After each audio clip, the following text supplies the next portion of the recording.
News और news x हम लगातार आपकी वार्ता करा रहे हैं केंद्र सरकार मोदी 3.0 की नई टीम से। आइए सीधा हम आपसे संवाद करवाते हैं केंद्र राज्य मंत्री सतीश चंद्र डूबे जी का। डूबे जी, पहले तो बहुत बहुत स्वागत है आपका इंडिया न्यूज़ और न्यूज़ एक्स पर, और बहुत ढेर सारी शुभकामनाएं। आपको भी धन्यवाद, आपके चैनल को भी धन्यवाद। पहले तो हम आपसे पूछना चाहेंगे कि एक अहम विभाग की भी जिम्मेदारी दी गई है। आप राज्य मंत्री बने हैं कोयला एवं खनन मंत्रालय में, तो इस जिम्मेदारी को आप किस नज़रिए से देख रहे हैं?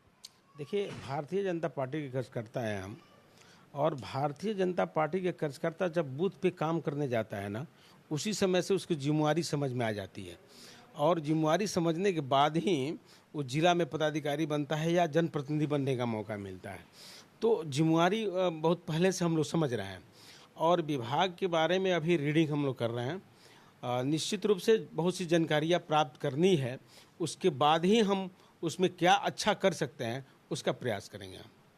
मगर ये जो केंद्रीय मंत्रिमंडल में आपको जगह मिली है, इसको आप इस फैसले को आप किस नज़रिए से देखते हैं? प्रधानमंत्री नरेंद्र मोदी ने आपको अपनी टीम में शामिल किया है, उसी टीम में जिसने 10 साल में बहुत एवं कमाल का काम किया है। इस वजह से दोबारा भारत की जनता ने उनको तीसरी बार मौका दिया। देखिए, हम भारतीय जनता पार्टी के वर्कर हैं, इसमें पोस्टर साटने वाला भी राष्ट्रीय अध्यक्ष बनता है, बूथ पर काम करने वाला भी विधायक बनता है। तो निश्चित रूप से भारतीय जनता पार्टी के कार्यकर्ता होने का एक सौभाग्य प्राप्त हुआ, और उसी बदौलत यहाँ तक हम लोग पहुँचे हैं। अन्य दलों में जो सोना का चम्मच लेके पैदा लेता है वही राजा होता है, राजा का बेटा ही राजा बनता है, और यहाँ किसान का बेटा भी राजा बन सकता है।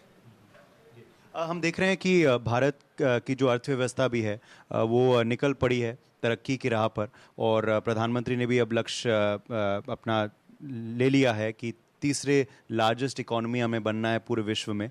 तो कोयला एवं खनन विभाग का भी उसमें जिम्मा है। तो आपको लगता है कि इकोनॉमी भी उसी तेज दिशा में जाएगी जैसे हम पिछले 10 सालों में देख रहे हैं? मोदी जी ने गारंटी लिया है, और उस गारंटी को पूरा करने के लिए एक एक मंत्री जी, एक एक कार्यकर्ता, सबका साथ, सबका सहयोग, सबका विश्वास के साथ लेके हम लोग आगे बढ़ रहे हैं। उस काम को पूरा करेंगे हम लोग। 100 दिन का लक्ष्य भी दिया है सबको, 100 दिन का एक्शन प्लान भी तैयार है, और हमने देखा पहले दिन ही प्रधानमंत्री जी ने निर्णय ले लिया था कि 3 करोड़ एडिशनल घर देंगे आवास योजना के तहत, और किसान निधि स्कीम का भी फाइल उनने पहला निर्णय लिया था साइन करने। विपक्ष के लोग बहुत दिग्भ्रमित किया था। तो पहला दिन जब प्रधानमंत्री जी ने चार्ज लिया था, उन्होंने कहा कि जहाँ तक अभी कोई नहीं पहुँचा है वहाँ भारत को पहुँचाना है। तो निश्चित रूप से किसानों के प्रति जो उनकी सोच है, गरीबों के प्रति जो सोच है, जो नौजवानों के प्रति सोच है, उस सोच का नतीजा है कि फर्स्ट दिन ही किसान सम्मान निधि रिलीज उन्होंने किया, और 3 करोड़ लोगों का घर बनवाने का लक्ष्य उन्होंने साधा है। आखिरी 2 सवाल आपसे, एक मैं पूछूंगा बिहार पर। हमने देखा कि 2 राज्यों में महागठबंधन जो है वो बन गया था, उत्तर प्रदेश में और बिहार में। उत्तर प्रदेश में हाँ, बीजेपी की कई सीटें कम हुई, मगर बिहार में एनडीए का हमने देखा अभी भी दबदबा कायम रहा। गठबंधन ज़्यादा सीटें नहीं जीत पाए। इसकी वजह आप क्या मानते हैं कि गठबंधन के तमाम कोशिश के बावजूद एनडीए का दबदबा बिहार में कायम रहा, वो भी विधानसभा चुनाव के 1 साल पहले? देखिए, बिहार में खास करके जो महागठबंधन के लोग जो थे, उसका नेतृत्व आरजेडी कर रहा था, और आरजेडी का 90 से लेकर 2005 तक बिहार की जनता देखी है और त्रस्त रही है। तो बिहार की जनता भरोसा नहीं कर रही है उनकी तंत्र पर, उनकी व्यवस्था पे, और करेगी भी नहीं। इसलिए हम लोग को मेहनत किए हैं, हम वर्कर सब बूथ, हम एक एक कार्यकर्ता बूथ जीतने का काम किया। उसके बाद एक एक लोकसभा हम लोग जीते हैं, और 2025 भी बहुत बेहतर प्रदर्शन रहेगा। आखिरी सवाल आपसे, अभी भी मगर विपक्ष के तंज जो हैं वो कम नहीं हुए हैं। वह कह रहे हैं कि आपके गठबंधन सहयोगियों को झुंझुना दिया गया है सरकार द्वारा। वह ये भी सवाल उठा रहे हैं कि नीतीश बाबू क्यों नहीं गए चंद्रबाबू नायडू के शपथ ग्रहण में आज? देखिए, नीतीश बाबू आया था बयान, हम देखे टीवी चैनल पे कि ऐसा बयान आया था, तो उन्होंने बताया गया था कि उनकी स्वास्थ्य थोड़ा गड़बड़ था। तो किसी का हो सकता है, हम युवा हैं, हमारा भी तबीयत खराब हो सकता है और कहीं जाना हो तो हम कैंसिल कर सकते हैं।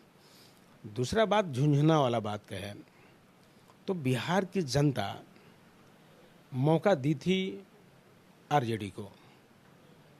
अलकतरा भी नहीं बचा, पशुपालन का चारा भी नहीं बचा, रेलवे में नौकरी के जगह पर जमीन लिया गया। ये अब आपके सामने सब बात है। और रहा बात कि काम, कोई विभाग छोटा नहीं होता है। विभाग जब बना होगा बड़ी सोच समझ के बना होगा और हर विभाग में काम है और काम के रास्ते ही आप देश का विकसित भारत की तरफ लेके जा सकते हैं। और भारत में ही बिहार आता है, तो जब भारत विकसित होगा तो बिहार भी विकसित होगा निश्चित रूप से। और उन लोगों को बोलने का कोई अब रास्ता तो बचा नहीं है, तो कोई ना कोई तंज तो कसते रहेंगे, क्योंकि उनको भी अपनी राजनीति की दुकान चलाना है। तो उल्टा पुल्टा बयान देके और टीवी चैनल में बने रहेंगे, यही उनका विषय है। कोई फर्क नहीं पड़ता है। चलिए, बहुत बहुत शुभकामनाएं आपको दोबारा। For more such videos, subscribe to the NewsX YouTube channel, hit the bell icon.